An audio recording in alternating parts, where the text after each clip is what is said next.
एक दफ़ा का जिक्र है कि किसी जंगल में एक चिड़िया और लोमड़ी रहते थे। दोनों की अक्सर जंगल में मुलाकात होती, मगर आज तक दोनों एक दूसरे के घर ना गए थे। एक दिन लोमड़ी ने चिड़िया से कहा कि कभी तुम मेरे घर दावत खाने आओ, मैं तुम्हारे लिए खिचड़ी बनाऊंगी। क्योंकि चिड़िया खिचड़ी को बहुत पसंद करती थी, इसलिए चिड़िया ने लोमड़ी की दावत कबूल कर ली। अगले रोज चिड़िया दावत खाने लोमड़ी के घर गई और दोनों बातें करते रहे। जब बातों से फारिग हुए तो लोमड़ी 3 प्लेटों में खिचड़ी ले आई और अपनी पड़ोसन बिल्ली को भी खाना खाने वहां बुला लिया। चिड़िया बिल्ली को देखकर परेशान हो गई। उसने सोचा कि लोमड़ी को बता दे कि वो बिल्ली के आ जाने से खौफसदा हो जाएगी, मगर खौफ के मारे ना तो उससे कुछ कहा गया और ना ही कुछ खाया गया। वो दिल ही दिल में अफसरदा हो रही थी कि आखिर लोमड़ी ने आज ही अपनी खौनखार पड़ोसन को यहाँ क्यों बुला लिया, मगर कुछ कह भी ना सकती थी कि बिल्ली के तेज पंजे उसके सामने ही थे।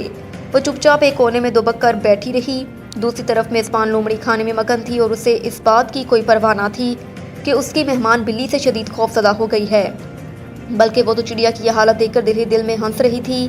वो बार बार चिड़िया से पूछ रही थी कि और खिचड़ी लाऊं, मगर चिड़िया ने तो पहले ही कुछ ना खाया था और मजीद खिचड़ी क्यों मांगती, सो उसने मना कर दिया। कुछ देर बाद लोमड़ी को हंसते हुए देखकर चिड़िया की समझ में बात आ गई कि लोमड़ी ने जानबूझकर उससे मजाक किया है। चनाचे चिड़िया ने उससे बदला लेने की ठान ली। कई दिन बीत गए। एक दिन चिड़िया ने लोमड़ी से कहा कि तुमने मुझे दावत दी क्यों, ना मैं भी तुम्हें दावत दूं।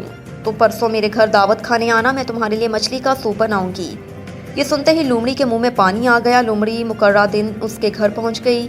सूप की खुशबू सूंघ कर उसके मुंह में बार बार पानी आ रहा था। कुछ देर बाद चिड़िया उसके लिए सूप लाई। आज वो खुद तो मज़े से खिचड़ी खा रही थी, लेकिन मेहमान लोमड़ी सराही में सूप नहीं पी सकती थी, क्योंकि सराही का मुंह लंबा था और लोमड़ी का मुंह सराही में नहीं जा पा रहा था। लोमड़ी दावत उड़ाने के लिए बेताब थी, मगर चिड़िया की होशियारी की वजह से आज वो सिर्फ सराही को चाटने पर मजबूर थी। लोमड़ी चिड़िया का कहना चाहती थी कि वो उसे सराही के बजाय किसी बर्तन में सूप पिला दे, मगर अपनी हरकत भी उसे याद थी। उसे याद था कि उस दिन चिड़िया को अपने घर दावत पर बुलाकर उसने चिड़िया को भूखा रखा था और उसे तंग भी किया था। लोमड़ी समझ चुकी थी कि उसने दोस्त को दावत पर बुलाकर जैसा सलूक किया, आज ऐसा ही बदला उसे भी मिल रहा है। उसको अपनी गलती का एहसास हुआ तो उसने चिड़िया से अपनी गलती की माफ़ी मांगी, और फिर चिड़िया तो दिल की अच्छी थी ही, उसने भी फ़ौरन लोमड़ी को माफ़ कर दिया और बोली, बी लोमड़ी, जो हुआ उसे भूल जाओ। आज से हमारी दोस्ती का नया आगाज़ होगा और उस दोस्ती में हम कभी एक दूसरे को तंग नहीं करेंगे। लोमड़ी ने नन्ही सहेली से वादा कर लिया। फिर चिड़िया ने अच्छी तरह लोमड़ी की खातिर तवाज़ा की और उसे खुशी खुशी अपने घर रवाना किया। बच्चों, इस कहानी से हमें ये सबक मिलता है कि हम भी किसी के साथ बुरा सलूक ना करें, क्योंकि ये बुरी बात है।